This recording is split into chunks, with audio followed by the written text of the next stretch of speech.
And so today we have the second last talk of this semester. We will have one talk next month about AI ethics. As usually, the last talk is about AI ethics. And today we have Marta D'Elia with the talk Bridging Scales with Non-Locality, Data-Driven Learning of Non-Local Models.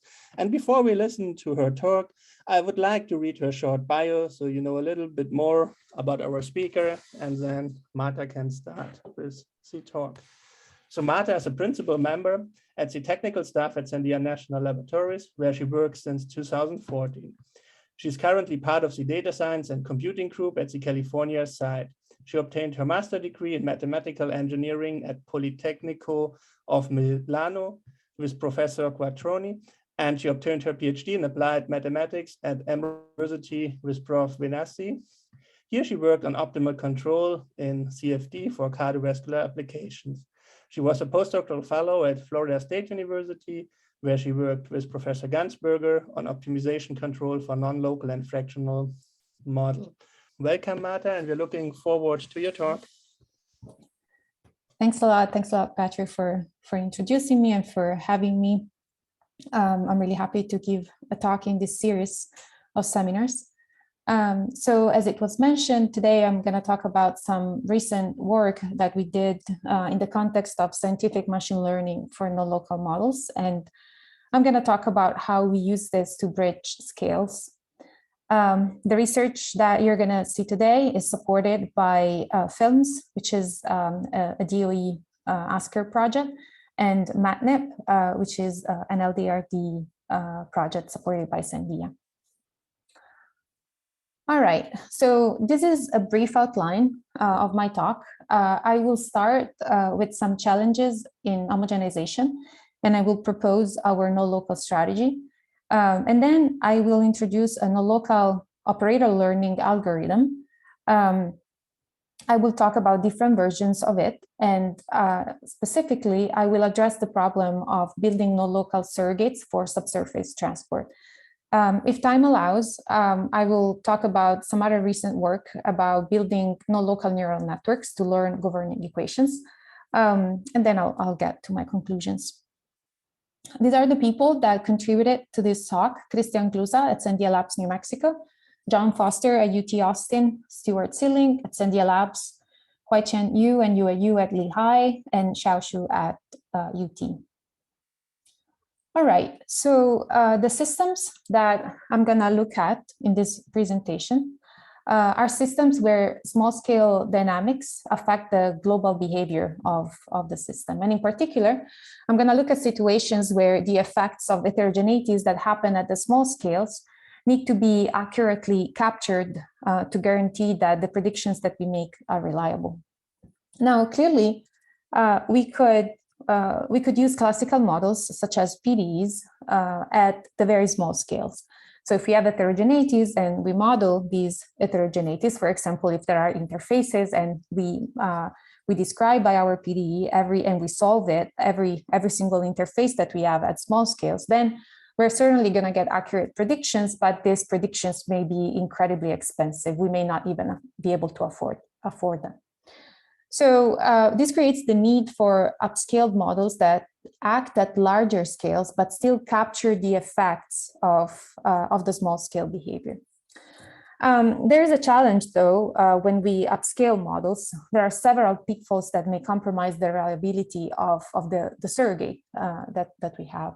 And in particular, in the presence of heterogeneities at the small scale, the homogenized or the upscaled model usually follows different governing laws and has different constitutive properties than the one that apply at the very small scale. So what I'm reporting here in this picture is an example in the subsurface. So the subsurface transport or flow is a classical example where we have many heterogeneities at the small scales. Oftentimes we cannot even capture them because we don't have access to the subsurface. And in this specific case, we cannot use a PDE to describe the large scale behavior.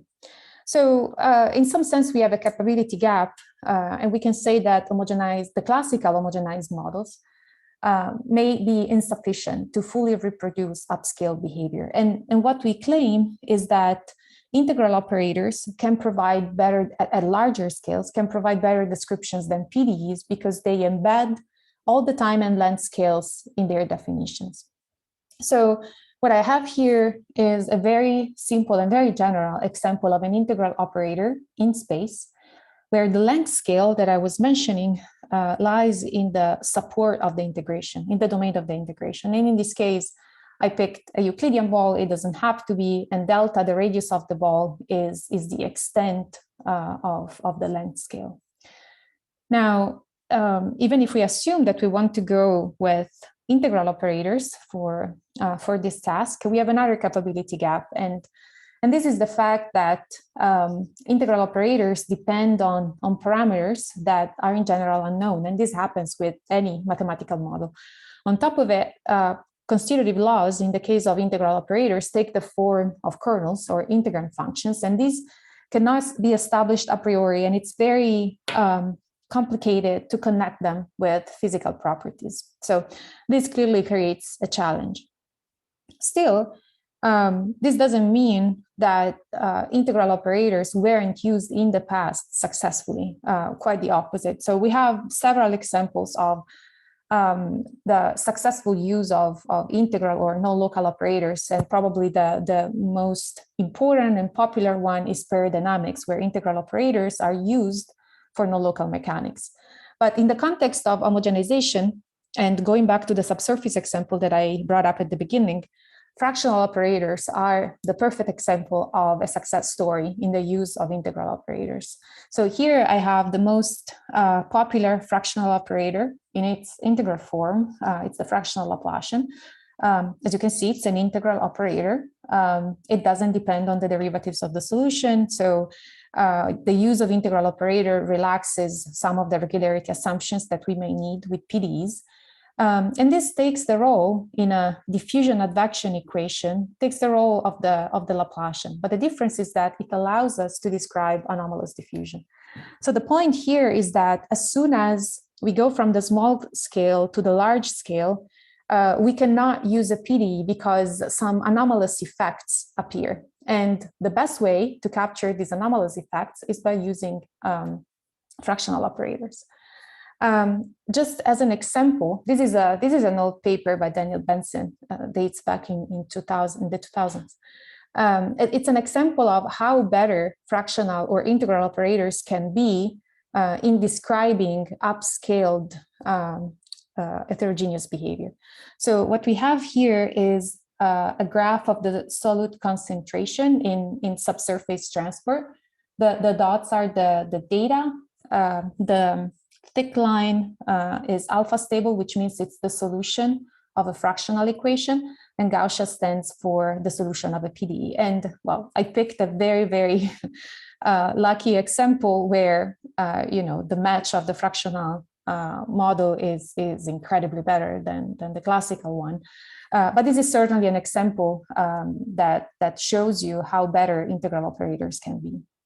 And the reason why these operators are better in this specific case is because a fractional operator can perfectly catch anomalous diffusion, which manifests in a nonlinear mean square displacement.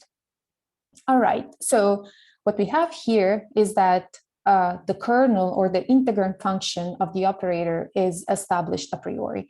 And what we can do to make this model better, if we want it, is to pick the good fractional order. So there's only one parameter here, and it's S.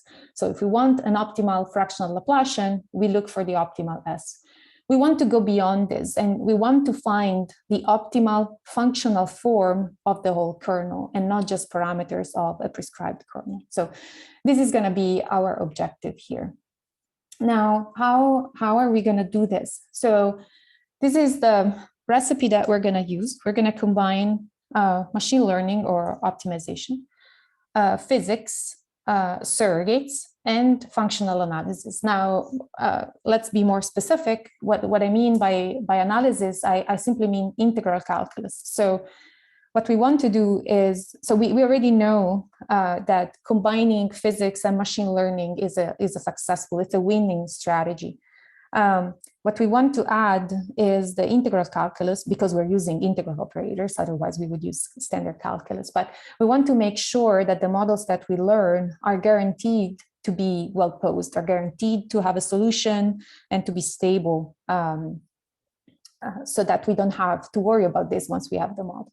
So by combining these ingredients, what we want to get are surrogate models that are mathematically rigorous, so in other words, well posed, physically consistent because we embedded the physics, generalizable. And by this, I mean that we want our models that are trained on clearly a specific data set that we're given to train the model. We want them to be accurate, to be equally accurate when tested, when used on in settings that are substantially different from the ones that we use during training, which basically mean that the models that we obtain embed the physical properties of the system, the constitutive behavior of the system, and are independent of, for example, boundary conditions, loadings, and other inputs. We would like the models to be also resolution independent, which means that clearly when we train a model, we're going to use some discretization, but we want the optimal model to be independent of what we used during training, both, and by this I mean independent of, for example, the type of discretization, but also the discretization size. Last, but clearly not least, we want the models to be uncertainty endowed, and by this I simply mean that we want to be able to quantify for example, the model error, the uncertainty in the model that we come up with. So today, I will mostly focus on the first three properties.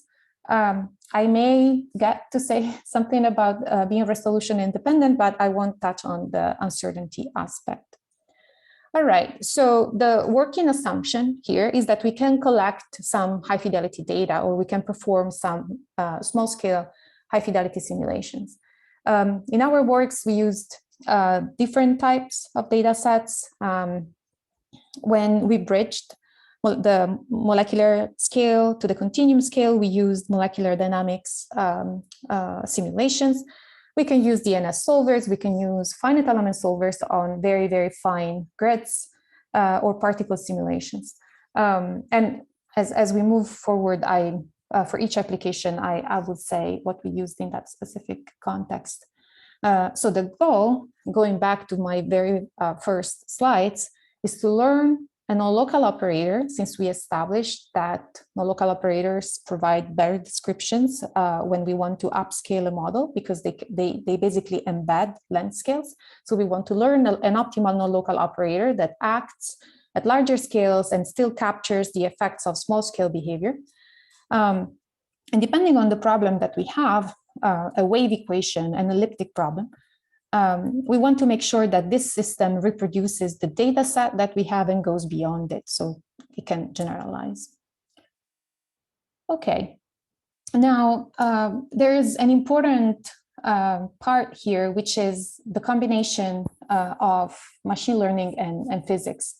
And so I want to spend just a couple of slides on it, because there are so many ways in which we can do this. And so I just want to summarize the types of combinations of physics and machine learning that we considered, and then select a couple that I'm gonna talk in detail about. So there's some notation here. I'm gonna denote by P a quantity of interest, S of P the surrogate for P.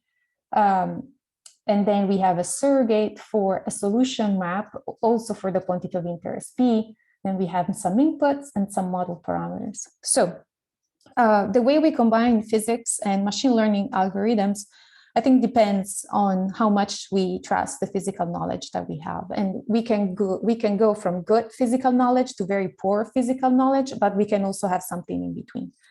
So if we have a good understanding and confidence in the physics, we should probably go with strong physics constraints, where we basically impose that our resulting model will satisfy a specific physical law. And this physical law can be an equation, it can be just a relationship. Then the weaker prescription is literally a weak prescription of physics constraints, where physics constraints can be embedded in the minimization process, in a loss function. And I'm going to have an example. When we have poor physical knowledge, then we may not be able to embed some equations in our machine learning algorithm or optimization algorithm, but we may know something about the system, and we can still add that to our algorithm. So I'm going to start focusing on strong and weak physics constraints. So in this case, assuming that we have a data set for the quantity of interest P, which is the data set given by the PIs, we minimize the difference between the surrogate that we're looking for and the data subject to our physical law. So this is a way to impose physics constraints. And in this case, there is a strong bias. So we strongly believe that this is the relationship that the data are going to satisfy. In the weak case, we add basically the residual of this equation to the loss function, to the objective function of that we want to minimize. And to do this, of course, we have to introduce some weights. This is weak because these constraints may not be satisfied exactly, but they're certainly going to be quite small. And as I said, these don't have to be partial differential equations necessarily, or even non-local equations. They can simply be, for example, conservation of mass, or any other relationship that you can think of your physical system. Now, moving to no equations or even no physical knowledge, in some sense, we have two options. Either we do pure regression, so we just minimize the difference between our surrogate and the data. And this is, as can be a neural network, and we get what we get. We may not generalize. So the neural network is great at interpolation, but may not work in settings that are different from the data set that we use. Or we can use operator regression. Operator regression is when we're not simply looking for a surrogate for the quantity of interest, but we're looking for a surrogate for the operator that from an input gives an output, that from an input gives the quantity of interest. And so the operator is not, like if we're looking for a solution for the pressure in the subsurface, for example, the surrogate is not simply going to be the pressure for every point X in the subsurface, but it's going to be the pressure given an inflow condition. So it's actually an operator map. The reason why here I'm writing possible discovery, no discovery or discovery, is because in some cases we are not discovering any new physics. In some cases we are discovering the whole solution map. We may not be able to interpret it in a physical sense. We are not going to get from here, if this S is a neural network, we're not going to get a notion of a diffusion part, a reaction, and an advection part, for example, because it's a neural network and it's less interpretable. Now, in my presentation today, I'm going to start from this type of physics constraints. And if time allows, I will at least mention an example of operator regression. All right, so now I'm going to start talking about non-local operator learning. These are some works that we did during the last couple of years. And today I'm going to focus in particular on a subsurface transport application. Now, I'm going to summarize the vanilla version of non-local operator learning. And then I'm going to present another type of algorithm that it's more appropriate for the application that I'm going to present today. So in this original recipe, we're interested in finding the best kernel K for this integral operator L, which is known as a non-local Laplacian. And we use this operator in the context of an elliptic equation. This is basically the non-local counterpart of a Poisson equation. So we collect some measurements. So we assume to have some high fidelity measurements of the solution and the forcing term. Then, second step, we provide a surrogate for the kernel. In our very first work, we picked a combination of Bernstein polynomials. So these are the Bernstein polynomials, and these are the coefficients that we have to identify to uniquely define the kernel. And then we minimize the residual of the equation over all the pairs that we have. And the constraints, and so here's where the physics go, and the constraints are the constraints that make our model mathematically rigorous, meaning that make our model well posed, and they come from the non-local theory. Now, the key ingredient in this work was the fact that we allowed the kernel K to be sign changing. This is important in applications. It's been observed that when you have a sign changing kernel, especially when you're modeling material response, the sign changing kernel allows you to be much more accurate. At the same time, a sign changing kernel may compromise well posedness. So here's where we have to work using the non-local theory to make sure that our models were well posed. So in a recent work, we use this approach, as I mentioned earlier, to bridge the molecular scale and the continuum scale. And what we did was to start from molecular dynamics displacement, which is this training sample here. This is graphene. And we constructed, using exactly this algorithm, a model that could describe at the large scale in an equation that is very similar to this one, that could describe displacements of graphene at large scales. And this nonlocal surrogate that we came up with proved to be generalizable to settings that are truly substantially different from the ones used for training, because if you look at this training sample, this was our testing sample where not only the loading was different, but also the domain itself, the geometry was different, and we could still get, using the nonlocal surrogate, very good predictions. All right, so this is the vanilla version of our algorithm. Now we have an alternative formulation, and in the work that I'm gonna specifically present in a couple of slides, we needed this formulation, but also in other settings, we have to switch to a different formulation because, for example, minimizing, as we did here, the residual of the equation was not enough. Was not giving accurate results. So the goal is still the same. We want to identify the kernel in a non-local operator. In this case, I'm making the kernel also time dependent. I'm just making the problem a little bit more complex because in some situations we may want the kernel to be more complex. We still collect high fidelity simulations or high fidelity data set. Here I'm not putting the solution, but some quantity of interest that depends on the solution but may not correspond to the solution. The second step is, again, finding a surrogate for our kernel. I'm putting here a different type of definition compared to the one that I had before. And this is just to reiterate the fact that the surrogate for the kernel doesn't have to be always the same. So earlier we used a combination of Bernstein polynomials. In another work, we used a neural network. In this case, we define the kernel pointwise. So the kernel at points xj and xi is given by kij, so some pointwise value times a function of the time. And so these are the unknown that we have to consider. Then third step, we minimize a functional of interest where we have some operator acting on the solution, and we minimize the difference between this operator and the data that we have, subject to the equation. And here I'm putting a parabolic non-local equation, plus some solvability constraints if necessary.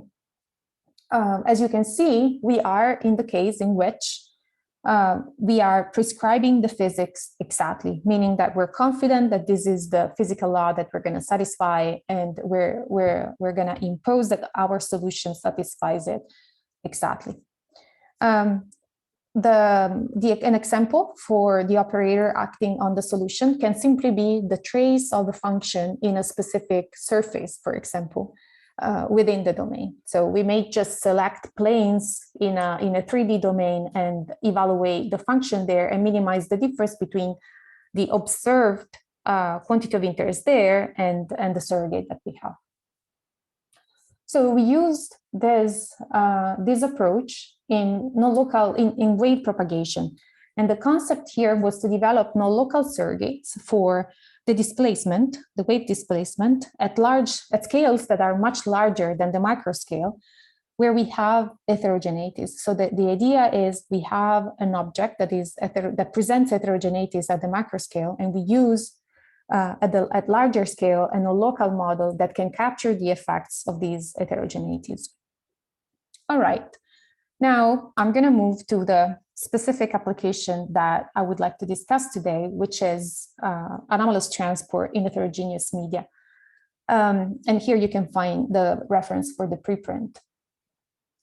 Okay, so let me say something about the problem first. I've already talked earlier about why we think integral operators can be good to describe coarse-grained behavior in subsurface transport. Now, let me be more specific about the problem that we were considering. So let's say this is just a piece of our medium. We have alternating materials in some sense, or the medium has properties that are alternating and are very different. So K and K0 have very, very different values. These are the permeabilities, for example, of the medium. So what we want to do is to find a model that describes the concentration of particles that are injected in the medium when it's subject to an advection field. And we want to find a model that acts at scales that are much larger than these tiny scales where these heterogeneities or these interfaces happen. So let's say the particles are injected here, where I have this arrow. The only data points that we want to use to reconstruct, to find a good model for the particle behavior, are the so-called breakthrough curves, which are basically the concentration profiles in time at specific locations. So the reason why we decide to use only this data set is because this is what actually happens in reality. If we have an aquifer, we cannot hope to measure the concentration of particles everywhere, but we just have to select some specific points and measure the evolution of the concentration there and hope that data set can help us infer or find an optimal model for the whole particle behavior within the medium. So our claim is that a good model for the description of the particle concentration at the large scale is a non-local parabolic equation, which is the one that I reported in my previous slide, where we have the classical time derivative, a non-local Laplacian, and an advection term. The peculiarity here is that the kernel is going to be space of the non-local operator is going to be space and time dependent. All right, so let's see how we validated this claim. So this is the setting. I'm going to start from data generation. So we need to generate some data. Clearly, this is not what in reality what we would do is, as I said before, we inject some particles and go to measure the evolution of the concentration in specific locations. So what we did is to generate some synthetic data set where we model basically the aquifer in a 2D setting. In particular, we use a finite element mesh. Here I'm reporting just a tiny piece of the 120 cells that we used for the simulation. And what you can see here is a finite element mesh where we solve basically the Darcy's equation to come up with the advection field that basically the particles are injected into. So nothing special about this. Now, this is the advection field that we get, and again, I'm just selecting a specific small part of the whole domain. Once we have the advection field, that's when we inject the particles, and then we can model still at the small scales the evolution of the particle concentration. So the particle concentration is either evolving according to this law, or we can also rewrite it in a Lagrangian form. And in this case, if we want to use the Lagrangian form, basically for every particle, we have to solve this equation. And so what we do in this specific case, which is standard practice for people that study subsurface transport, we used 10 to the 5th particles, and we solved for every particle this equation. Once we do this, we have a concentration profile, a small scale concentration profile that is going to be used to evaluate the breakthrough curves at specific points. Okay, so we created our data set. Now, my claim was that the particle evolution can be described by a non-local model. Clearly, we don't want to stop there. We want to compare different models that can be used for this description. Before we go there, this is the mesh that we're gonna use. Since we want to describe an upscale behavior, we're not gonna work in 2D, but we're just gonna consider a 1D domain that follows the advection. So we're gonna go from 2D to 1D. So this is gonna be our domain. And we're going to place 1 degree of freedom per unit cell. So this means that the computational cost, it's going to be much, much lower than the fine scale equation. All right, so what are the models that we're going to compare? The first one is a standard PDE, advection diffusion equation, where the only parameter that we would have to learn to find the optimal model is the diffusivity. This new here. Then we're also going to consider a local fractal diffusion advection equation where, and this is something that was found in the literature for this type of problems, where the diffusivity is scaled by the time to some power. And I'm going to say something about this, and I'm going to explain why this is used.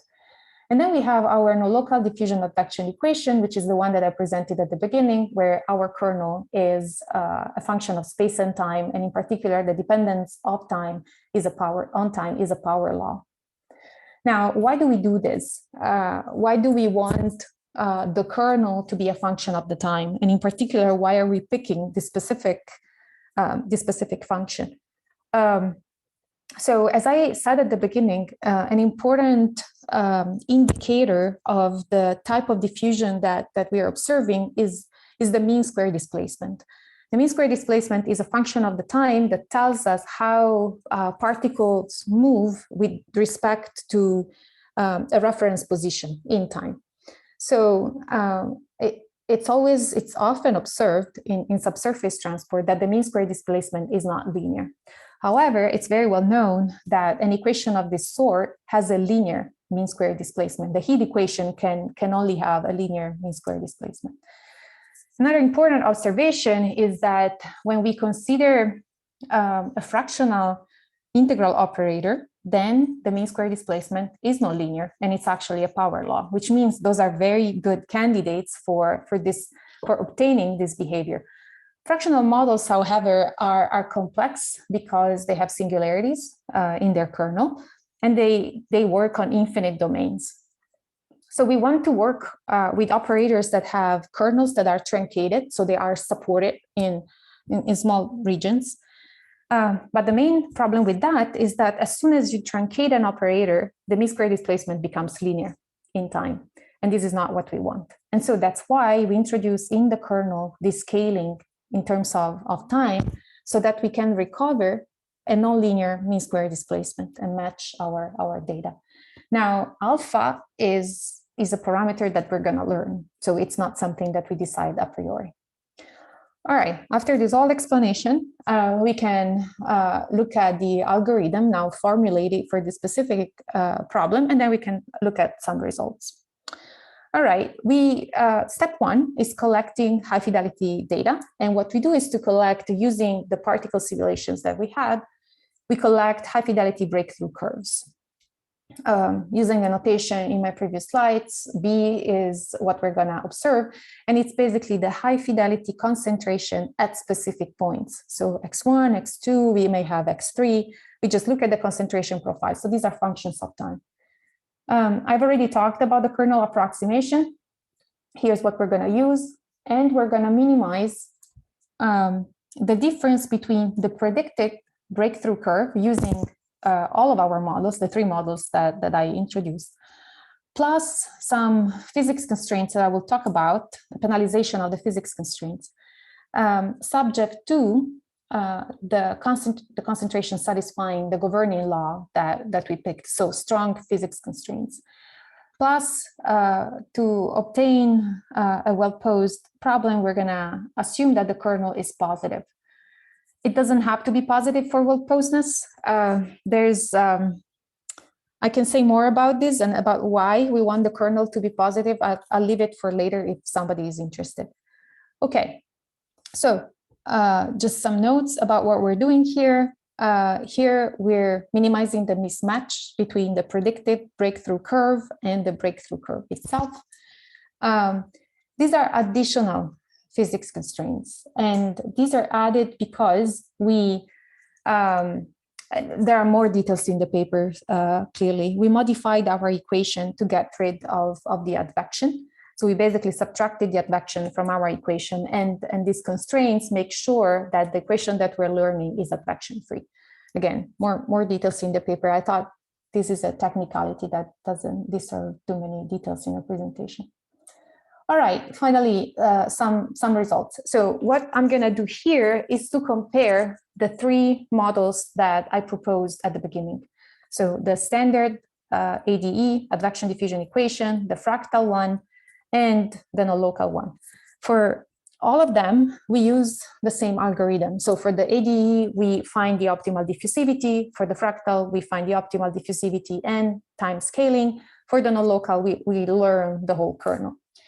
So this is the breakthrough curve at x equal to 30, and we have a green line at time more or less 7. This green line indicates the point at which the training stops. So before 7 seconds, we only have we have basically the training. Everything beyond 7 seconds is prediction. So that the data set was not used past 7 seconds. So this is the local problem. We see that there isn't a good match with the peak of the concentration, and there's clearly a bad match when we go beyond training. The fractal model clearly does a better job, and this is because there is the time scaling. But as you can see, the nonlocal model perfectly catches the behavior as we go beyond the training point, the training time. So these are snapshots at a specific point, x1 equal to 30. So what I have here is basically the error, the prediction error. So the difference between predicted breakthrough curves and measured breakthrough curves at specific locations. So here, 20, 30, 40 are locations that are in the training set. Anything beyond 40 was not in the training set, and it's prediction. As you can see, the local model doesn't perform well at all, and the nonlocal model is the one that always has the best accuracy. Now, our next question was machine learning and in particular deep learning has become so popular, and many people have used neural networks like in a black box manner just to make predictions. And so to show how important it is to embed some physics, we compared our results, in particular with the nonlocal dynamic kernel, with a black box neural network used for predictions. And so what's known is that neural networks are very good at interpolation, and this is exactly what we're going to observe, but they're not good at extrapolation, so the generalization may not be good. So same tests as before, we focus on x equal to 30, and this is the same plot as before. And this is the reconstruction obtained with the neural network. And as we can see, there is a very good match during the training. But as soon as we go beyond the training, the predictive capability of the neural network is not good. This is a different perspective.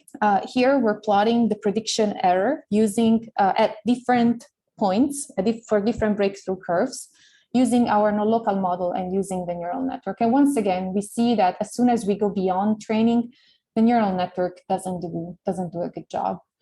The bottom plot basically tells the same story, and what we are looking at here is using even less training points. So while before, to train this model, we had 3 breakthrough curves. Here we compare 3 breakthrough curves with only 2 breakthrough curves. But we can we can still see that the non-local model, even with only 2 breakthrough curves, does really a good job in accurately reproducing the breakthrough curve behavior. All right, so what's the takeaway message here? What we can conclude, and this is not just for the subsurface transport example, but for all the examples that I talked about for non-local operator learning, the optimal larger scale model truly embeds the material properties, and it's not tied to the loadings, the discretization, or the boundary condition used during training. So we are learning a surrogate for the constitutive law and not the solution, and I think this is what makes the difference. These models generalize well to settings that are completely different from the ones that are used for training. And one example is the computational domain, but also loading scenarios. And the reason is the same. The generalization comes because we're learning a constitutive law, and we're not simply learning a surrogate for the solution that may strongly depend on the boundary conditions, for example. Something that I didn't touch on, which is the resolution aspect. In some of our works, we also proved that these models generalize well to resolutions that are completely different from the ones used for training. So we may, clearly for training, we have to discretize. So we work in a discretized setting. But if you think of the Bernstein polynomials example, the kernel that we learn is a continuous function. And as a continuous function, we can then use it, we can use the optimal model at coarser or finer discretization resolutions, and we are gonna get a very similar accuracy. So I think I have more or less 5 minutes. So I'm just gonna talk about what we're doing right now, and I will leave the operator regression maybe for further discussions if somebody is interested. So what we're doing right now is to start from what I just presented and go to realistic simulations. So this is a collaboration that we have with LANO, Los Alamos National Lab, and this is also very important also for Sandia Labs. So we're looking at fractured media. So we're looking at media that have different types of fractures. In particular, we have a fracture network, and we want to find the optimal non-local model that describes the evolution of the particle concentration. In particular, something that hasn't been done in the past. So we're going to use fractional models, and as I said, fractional models come with some challenges, which are the singularities and dealing with very large domains. But I could say that we have efficient solvers that are able to handle this right now. So fractional models have been used for subsurface applications quite a bit. But there is something that has never been studied, and this is the connection between hydraulic properties and the fractional model that we come up with. And so the study that we're doing in a machine learning setting, very similar to the one that I just presented, is to study how changes in the aperture of the fracture, for example, or in the location of the fracture and the nature of the fracture are going to affect the optimal non-local model that we learn. This is very important because it's going to tell us something about the meaning of the fractional model that we come up with. And also another thing that we're investigating is the associated stochastic process. So what is the stochastic process that is associated with the equation that describes the particle evolution? All right. So I think I'm going to stop here, also because my next topic was going to be would require probably other 10 minutes, and I just leave the work here if you're interested, and please feel free to reach out. The main topic here is the use of the same non-local operator learning algorithm to construct optimal neural networks that may allow to learn new governing equations. But I'll just stop here, and I'm happy to take any questions. Okay, while people still think about their questions, I would have one. So we all know that these non-local computations are really expensive, and so you have to pay a lot of compute powers. So from my understanding, doing this learning and everything for AI or deep learning, these networks, is also quite expensive. Can you say something about this, how much time you save instead of running just a pure paradynamic simulation and all these things? Because I think this is a big problem for machine learning, that learning and collecting data is quite expensive. Yes, so yes, you're totally right. No, local models are more expensive than PDs. First, let me say that current solvers can achieve scalability that is comparable with the ones of PD solvers. So this is already good news.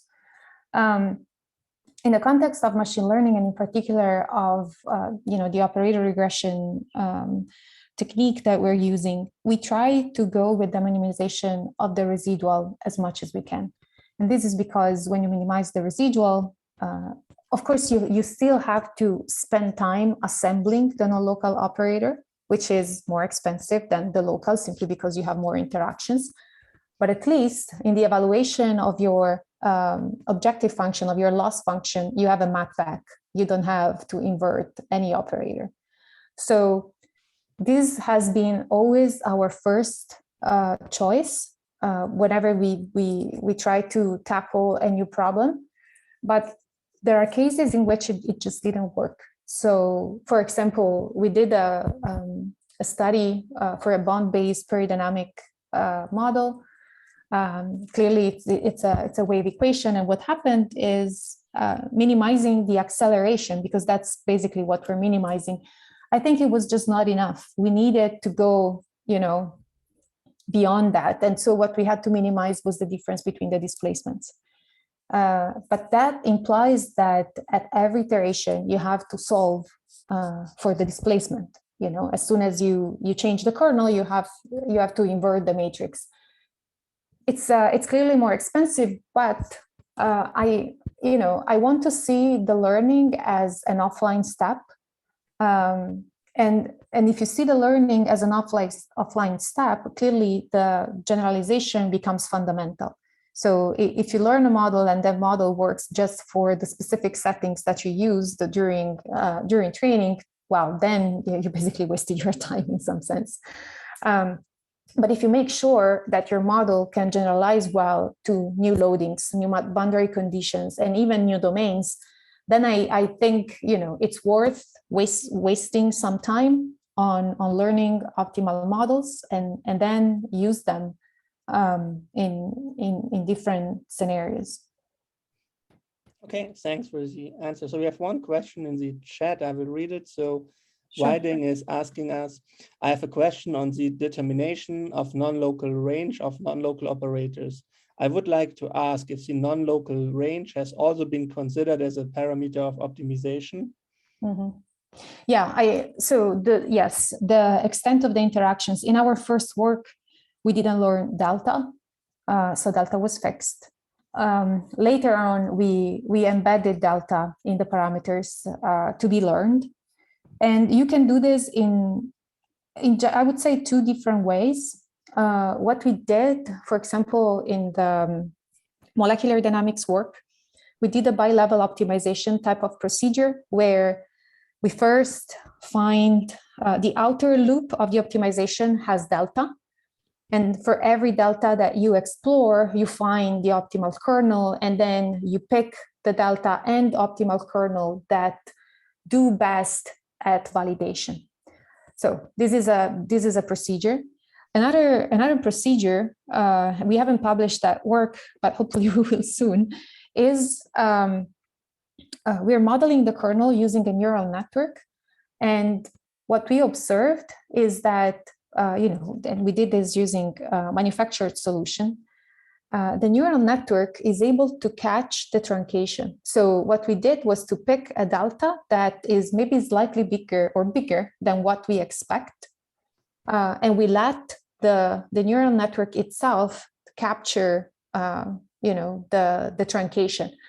These may or may not work. So another thing that we did was to model the support of the integral as like a one-layer neural network, so a tan-H. And you basically pick as the parameter to optimize the point where, you know, the function drops to zero. It's like you have an indicator function. Why did we do this? The problem is when you want to optimize an integration domain, you have a much harder problem than optimizing a function, right? It becomes a much harder optimization problem. So I particularly like the use of this automatic like truncation detection because it's much easier to implement and to optimize. I would have a follow-up question on this. So by meaning learning delta, you just use a value for delta, or have you done this relation? Delta is equals m times the nodal spacing, or how did you choose the nodal spacing? So you have a fixed nodal spacing and then you learn a good delta for this spacing, or could you also learn what is the best nodal spacing for this kind of problem? Yeah, so great question. We did investigate exactly what you're asking. So we have to be careful. And the answer depends on the type of discretization that you're using. And basically what you have to guarantee as you do this is that your discretization stays asymptotically compatible. So meaning you have to make sure that you don't compromise the convergence to the local limit as you play with delta and H. Now, what we usually do is to keep is to not optimize with respect to H. We want the user, you know, we provide the model and we want the user to pick the discretization step that they prefer, because one may not afford a very small H, or one may, you know, there can be several reasons, right? So we try to provide a continuous model that then the user can implement in any discretization and any discretization step that they like. When you use, for example, the mesh-free approach, like in the paradynamics type of discretizations, what we learned is that as long as delta and H have the same ratio, then the same model works well. So you have to keep, you know, some quantity fixed, and that's what guarantees you that the model is still optimal. So it's a tricky question, and as you know, I'm sure the choice of delta is always the big question in non-local. We have another question. So in optimization problems, do you use the strong or the weak formulations? In the latter case, how do you use the weights? We always use strong discretization. By strong, you mean I'm assuming the discretization of strong form of the equation. Is that what it's meant there? Yeah. Sergio, you want to ask your question in more detail? But yes. Could you hear me? Hi, Marta. Yes. Hi. What I meant actually, no, you said that basically in optimization you were going to apply the constraint strongly or weakly. So the question is whether you are going to enforce those constraints strongly. Mm-hmm. If not, in the weak sense, you need to introduce some weights. Yes. So in the subsurface in the subsurface application, they're strong. So basically, we invert the system at every optimization step. For example, molecular dynamics, it was weak. But an important thing to remember is that we minimize the residual and we use the whole solution. So we don't have the double, you're probably thinking in a pins type of setting where you minimize the difference between your surrogate, the neural network, and the solution plus the residual of the equation. Exactly, yes. When that happens, the choice of the weights is super important, and it has to be done in a smart way. Otherwise, you may even not converge, because one term converges faster, the other term is just standing there. But there are works recent works that tell you how to pick those weights. So yes, we're actually trying those, and it's not necessarily working well either. Oh, okay. And I'm sorry. No, picking weights is an incredibly hard problem and consuming. But in our case, what we're doing is, well, when you have enough data, like let's say you get pairs of solution and forcing term, and you assume to have them all over your domain, or even if you don't, let's say you interpolate them, you pre-process them, and you make sure your solution covers the whole domain, then you use them in your loss function. Let me go there so that you can see it here. Here I'm minimizing only the residual of the equation, so I don't need to worry about weights. So in this case, yes. Yeah. Well, no, actually, how do you apply the constraints in this case? I mean, do you use a Lagrangian formulation to apply the constraint, the solvability constraints, or they are actually given automatically in your model? So let me give you an example, because they're really application dependent. So for example, when we applied exactly this formulation to the bond-based pair dynamics, well, to the wave propagation, we basically had some constraints on the moments of the kernel. And those constraints were related to the group wave velocity. Now, we basically wrote explicitly those constraints. And by writing those constraints, we were able to express some parameters of the kernel in terms of all the other parameters. So they were algebraic constraints that we were able to directly embed in our kernel formulation. So it's really application dependent, in my opinion. So every time you have to come up with something new, I guess. I understand. Yes. Thanks. Sure. Since we are close to the hour, I have one question to ask, because in the previous months, we had Dr. Chang-Shu Choi, and I was asking him, what happens if you couple non-local and local models in machine learning and all this stuff? And the first thing he was telling me, yeah, reach out to Marta because she knows. And so, yeah, I want to hear a little bit more, because what he was showing here, we're only using local models, you were using non-local models.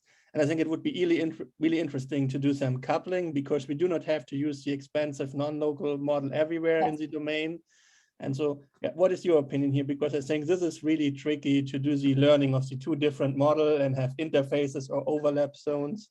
Yeah, well, I have a couple of ideas. We never got to try either of them because, you know, you work on what you have funding for. But so one idea is you first, I think that the most important thing is at first detecting where the local behavior happens and where the non-local behavior happens. Because every time we do coupling, we both worked on coupling, and you just assume you know, right? But who knows what's right and what's wrong. So first we have to identify that. And one way we could do it is think of, for example, fractional models. We know that when the fractional parameter approaches 1, the behavior is local. When it's far from 1, it's non-local. And so by looking at the coefficients that we learn, we can actually tell when the non-local behavior is happening. So once we do that, then the big question is, how do we couple, for example, fractional and local? And once we know where these regions are, we can use basic coupling algorithms. Another thing that one could do is to use some type of detectors of this behavior that in an unsupervised learning type of algorithms, and some variational autoencoders, or you name it, and you detect the regions where the coupling happens, and then you even learn on top of that the local behavior and then a local behavior.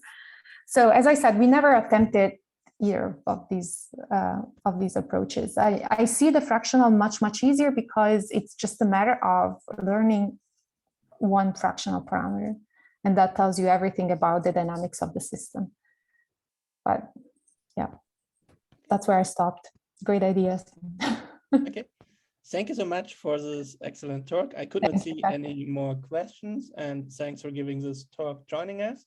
And before we close, I would like to announce the last talk for this semester. As I said before, we have an AI ethics talk, and on March 4 at the same time, we will have Dr. Clinton Castro from Florida International University, and he will give a talk with the title Representative Individuals and Fair Machine Learning. So I hope to see you again next month. Bye-bye.